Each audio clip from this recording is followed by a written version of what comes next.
নতুন একটা ভিডিওতে তোমাদের সকলকে স্বাগত জানাই। আজকে আমি সৃঞ্জয় যেতে চলেছি হচ্ছে মনসুন রাইডে ঘাটশিলাতে, যেটি আমাদের প্রতিবেশী রাজ্য ঝাড়খণ্ডে অবস্থিত। এখন আমরা ফার্স্টে যাব কোলাঘাটের দিকে। জার্নিটা এনজয় করো, কি দারুণ লাগছে দেখো, আকাশও মেঘলা হয়ে গেছে, ব্যাপক লাগছে।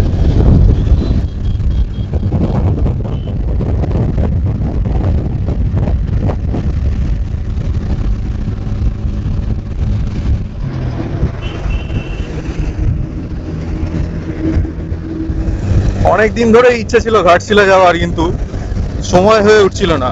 ফাইনালি আজকে কত তারিখ?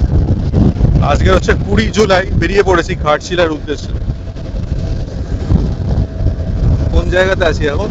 সাঁতরাগাছি পার হয়ে এসেছি একটু আগে। বাড়ি থেকে বেরিয়েছিলাম হচ্ছে 10:30টার সময়, আর এখন বাজে 11:55। অনেকটাই রাস্তা চলে এসেছি। তার মাঝে মহারাজা থেকে একটু কচুরি খাওয়া হলো। খুব তাড়া নেই, জার্নিটা আস্তে আস্তে এনজয় করতে করতেই যাবো। দেখতে থাকো তোমরা।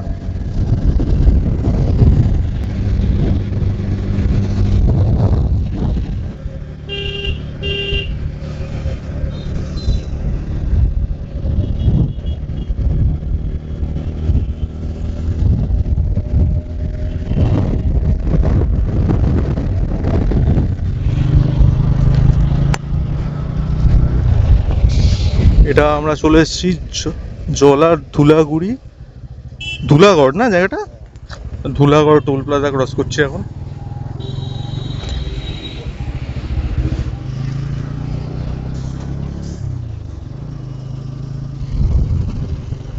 এতক্ষণ রোদ্দুর ছিল, এবার আকাশটা আস্তে আস্তে মেঘলা হচ্ছে। আরো জার্নিটা ভালো লাগছে।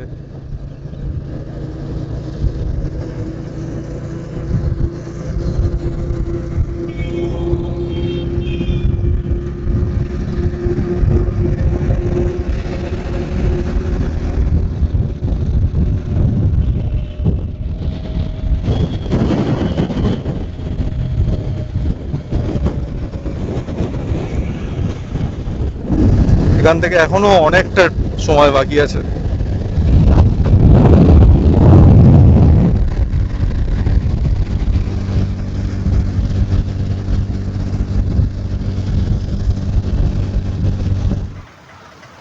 অনেকক্ষণ জার্নির পর আমরা এসে দাঁড়িয়েছি কোলাঘাটের আগে একটা জায়গায়। কি অবস্থা এতক্ষণ ড্রাইভ করে? রাইড ওই হলো, অশিক্ষিত লোক। এখন অনেকটা রাস্তা, এতটা 187 কিলোমিটার বাকি। টোটাল কত ছিল? 250। 250-র মধ্যে বাকিটা এসেছি তাহলে 63 কিলোমিটার। তাতেই অবস্থা খারাপ, চোখ মুখে ট্যান পড়ে গেছে। জানি না আদৌ পুরোপুরি পৌঁছাতে পারবো। চলো দেখতে থাকো কত দূর যাচ্ছি।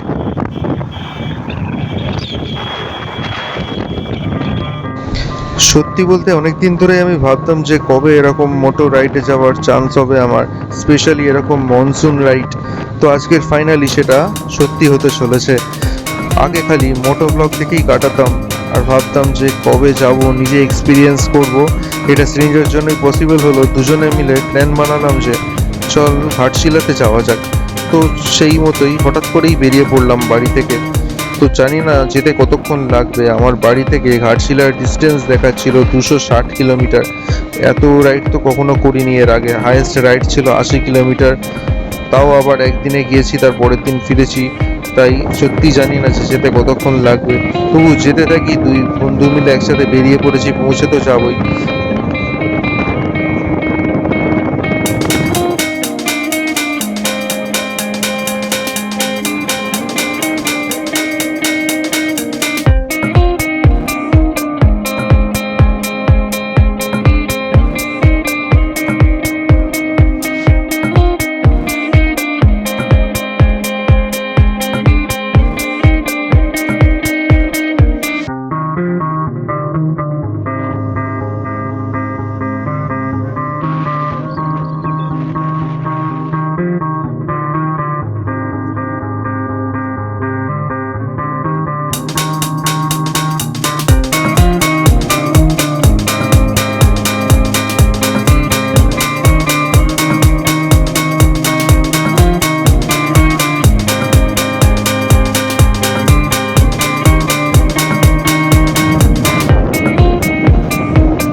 বাইকে করে যেতে যেতে হঠাৎ প্রচণ্ড জোরে বৃষ্টি শুরু হলে আমরা এক জায়গায় দাঁড়িয়ে পড়েছিলাম। দাঁড়িয়ে বাইক থেকে এই রেনকোটগুলো বের করে নিয়ে আমরা পরে নিলাম, কারণ সামনে এখনো অনেকটা জার্নি বাকি ছিল আমাদের। বৃষ্টি বেড়েই চলছিল আস্তে আস্তে। তারপর আমরা দুজনে বাইকে উঠে আমাদের জার্নি আবার শুরু করে দিলাম। মারাত্মক জোরে বৃষ্টি পড়ছিল, আর বৃষ্টির ছাঁটগুলো আমার হেলমেটের কাছে এসে লাগছে দেখো। আর হাওয়াও তেমনি দিচ্ছিল, ব্যাপক লাগছিল সত্যি বলতে। প্রথমবার ঘাটশিলায় যাচ্ছি, মনসুন রাইডটা বেছে নিয়েছিলাম এই এক্সপিরিয়েন্সটা করার জন্যই। আর আমরা হাতে নাতে এই এক্সপিরিয়েন্সটা ফিল করতে পারছি। তোমরা দেখতে পাচ্ছ কি দারুণ লাগছে বাইকে করে যেতে যেতে। আমার ক্যামেরার উপর জল পড়ে কিছুটা ঝাপসা লাগছে পিকচার, কিন্তু তবু আমরা যেটা এক্সপিরিয়েন্স করছিলাম সেটা বলে বোঝানো যাবে না। অসাধারণ অনুভূতি এটা।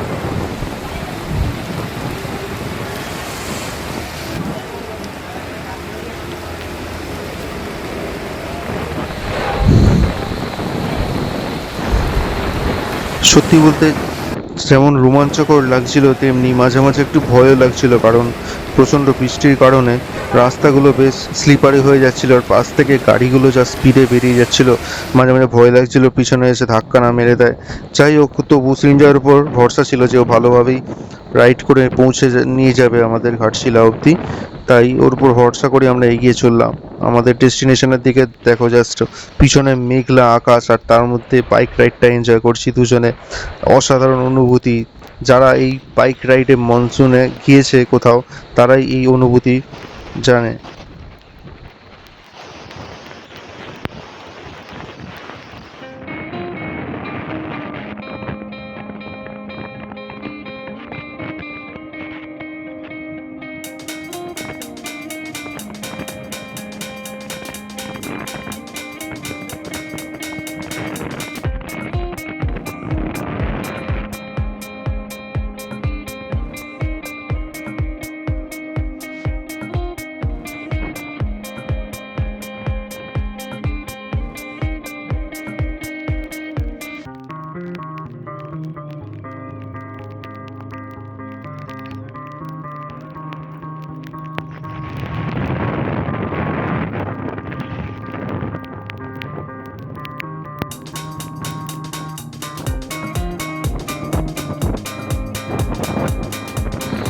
অনেকক্ষণ টানা বৃষ্টি পাওয়ার পর ফাইনালি আমরা একটু শুকনো রাস্তা পেলাম। সেখান থেকে আমরা স্মুথভাবে এগিয়ে চলতে থাকলাম ঘাটশিলার দিকে। চারিপাশে এত গ্রিনারিজ দেখে মনটা খুবই প্রফুল্ল হয়ে যাচ্ছিল, আর আকাশ তো প্রায় তখনও কালো হয়েই আছে। সামনেও আমরা বৃষ্টি পাবো বলেই মনে হচ্ছিল। যাই হোক, তার মধ্যেই যতটা সম্ভব তাড়াতাড়ি স্পিডে চালিয়ে এগোতে থাকলাম, কারণ বৃষ্টি এলে আর পরে যদি সন্ধে হয়ে যায় তখন মুশকিল হবে রাইড করা। যাওয়ার রাস্তা এমনি মোটামুটি ভালোই ছিল, কিন্তু বর্ষাকালে একটু চিন্তা থেকেই যায়, কারণ স্পিডে যাওয়ার সময় মাঝে মাঝে দেখতে পাচ্ছিলাম রাস্তার মাঝে একটু একটু ভাঙা চোরা রয়েছে, যার কারণে একটু সাবধানতা অবলম্বন করেই সৃঞ্জয় বাইকটা চালাচ্ছিল।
রাস্তার দুপাশের গাছপালাকে পিছনে ফেলে আমরা এগিয়ে যেতে থাকলাম সামনের দিকে। আরও কিছুটা রাইড করার পর আমাদের সামনে চলে এলো আরও একটা টোল প্লাজা। যেহেতু বাইকে তো টোল লাগে না, তাই পাশ দিয়ে আমরা পেরিয়ে গেলাম।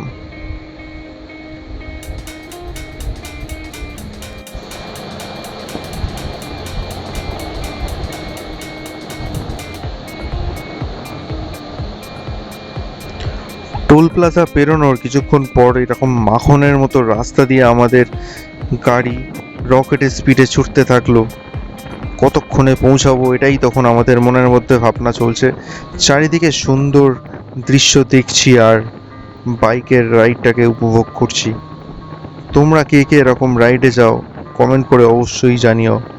আর যদি ভালো কোনো জায়গা থাকে সেটাও রিকমেন্ড করো, পরের বার সেখানেই যাওয়ার চেষ্টা করব।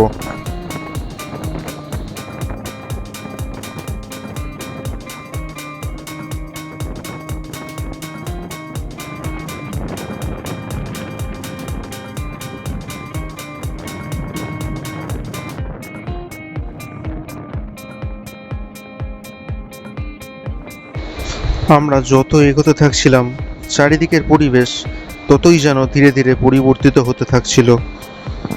চারিদিকে সবুজের পরিমাণ আস্তে আস্তে অনেকটা বেড়ে যাচ্ছিল, যেমন পাহাড়ি এলাকায় গেলে হয়ে থাকে। কতক্ষণে আমরা ঘাটশিলার যে পাহাড় সেটা দেখতে পাবো সেই অপেক্ষা করছিলাম আর রাস্তা দিয়ে এগিয়ে চলছিলাম। এদিকে আমরা সেই সকালে ব্রেকফাস্ট করেছিলাম, খিদেও পেয়ে যাচ্ছিল বেশ। রাস্তায় যাওয়ার পথে টায়ার্ড হয়ে যাওয়ার পর একটা জায়গায় দাঁড়িয়ে এরকম একটা পোকা দেখতে পেলাম। চারিদিকে দেখো কি দারুণ লাগছিল। তো আমরা দাঁড়িয়ে দু একটা ছবি টবি তুললাম আর একটু রেস্ট নিয়ে নিলাম। আমরা একটু আগে যেখানটা দাঁড়িয়েছিলাম ওখানে দেখছিলাম কোনো গাড়ি বা কেউ বাইকে দাঁড়াচ্ছেই না। জানি না এটা জঙ্গলমহল এরিয়া বলে কিনা, কিন্তু মনে হলো কেমন জানি সবাই স্পিডে বেরিয়ে যাচ্ছে এই জায়গাটায়।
চারিদিকের সৌন্দর্য দেখে আমার একটা সিনেমার কথা মনে পড়ছে আর একটা গানের কথা মনে পড়ছে।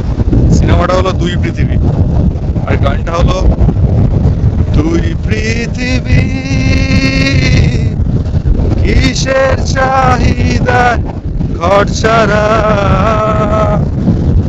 দুই পৃথিবী কোন চাওয়া পাওয়ায় দিশেহারা। এই ধোঁয়াশা ধোঁয়াশা ভরা রাস্তাতে নেমেছে রাজ পাখি খালি হাতে, কানামাছি খেলে যা তার সাথে মুখ বুঝে। দুই পৃথিবী কিসের চাহিদা ঘর ছাড়া, দুই পৃথিবী কোন চাওয়া পাওয়ায় দিশেহারা। এটা কোন নদী?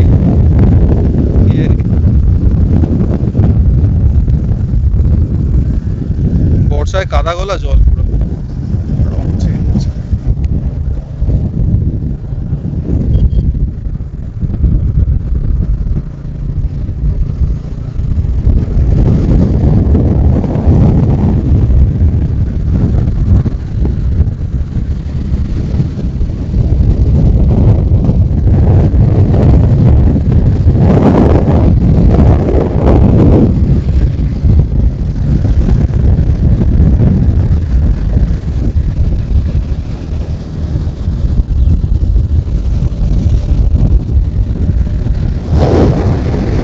রাস্তায় যেতে যেতে এরকম ডান দিকে দেখো, এগুলো মনে হচ্ছে শালবনের জঙ্গল মনে হচ্ছে।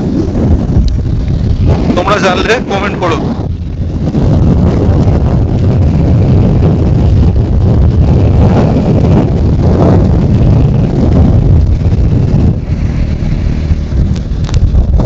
এখান থেকে বহড়াঘোড়া 16 কিলোমিটার, সম্বলপুর 391, রায়পুর 662। বাপরে।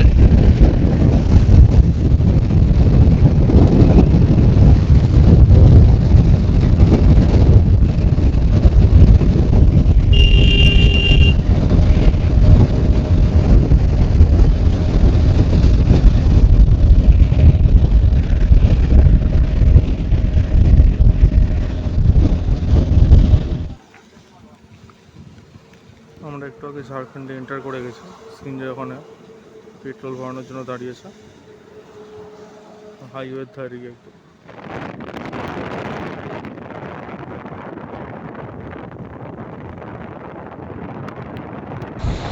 আমরা বাইকে অনেকক্ষণ টানা রাইড করার পর বিশাল খিদে পেয়ে গেছিলো, কারণ লাঞ্চে কিছু খাওয়া হয়নি। তাই আমরা খুঁজছিলাম যে কোথা থেকে খাওয়া যায়। তাই হাইওয়ে দিয়ে চলার পথে একটা জায়গায় এরম পোস্টার দেখতে পেলাম, ভিকসান ধাবা। এটা অনেকগুলো পোস্টারই দেখেছি, এর আগেও দেখতে পেয়েছিলাম। তাই ঠিক করলাম যে এখানে ঢুকেই লাঞ্চটা করে ফেলবো। যদিও আমাদের মনে হচ্ছিলো যে এটা একটু এক্সপেন্সিভ হবে, কিন্তু কিচ্ছু করার নেই, মারাত্মক খিদে পেয়ে গেছিলো, তাই খেতে হতোই। এখানে ভিতরে ঢুকে আমরা অর্ডার করে দিলাম হচ্ছে ফ্রাইড রাইস আর চিলি চিকেন। আমরা নিয়েছিলাম হচ্ছে এগ ফ্রাইড রাইস। এখানে অ্যাম্বিয়েন্সটা মোটামুটি ভালোই ছিল, আর এটা বেশ ফেমাসই মনে হলো, তাই তাড়াতাড়ি করে খাওয়া দাওয়া করে নিলাম। ভিকসান ধাবা থেকে খেয়ে বেরিয়ে গেলাম এবারে নন স্টপ ঘাটশিলার দিকে যাওয়ার প্ল্যান আমাদের। সন্ধে হতে চলেছে, প্রায় 6টা বাজে। লাঞ্চ করতে করতে 6টা বেজে গেল।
ফাইনালি আমরা পৌঁছে গেলাম আমাদের ডেস্টিনেশন ঘাটশিলাতে। এখানে ঢুকেই এখানকার দেওয়ালের যে গ্রাফিটিগুলো আমাকে তো মুগ্ধ করলো। এবার আমাদের হোটেল খোঁজার পালা।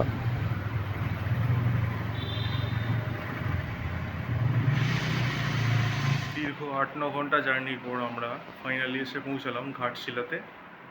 এসে এখানে ঘাটশিলা স্টেশনের কাছেই হোটেল আকাশদ্বীপ নামে একটা হোটেলে রুম নিয়ে নিয়েছি। রুমটা একবার দেখে নাও তোমরা, ভালোই, খারাপ না, মোটামুটি ঠিকঠাক।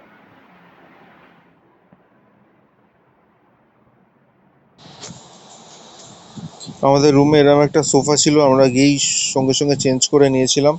এই যে বাথরুমের সামনে একটা পর্দাও দেওয়া ছিল, তার সাথে এরকম বড় একটা বিছানা ছিল, যাতে আমাদের দুজনের জন্য এনাফ, এমনকি তিনজন গেলেও হয়ে যাবে অনায়াসে। এরকম টিভিও ছিল, আর টিভি আর কেই বা দেখে ঘুরতে গিয়ে। আর এরকম একটা আয়নাও ছিল বড় মতো। এই হচ্ছে আমাদের রুম। তারপর আমরা রাতের ডিনারে রুটি আর তড়কাকে সেদিনের মতো ঘুমিয়ে পড়েছিলাম। দেখা হবে পরের দিন।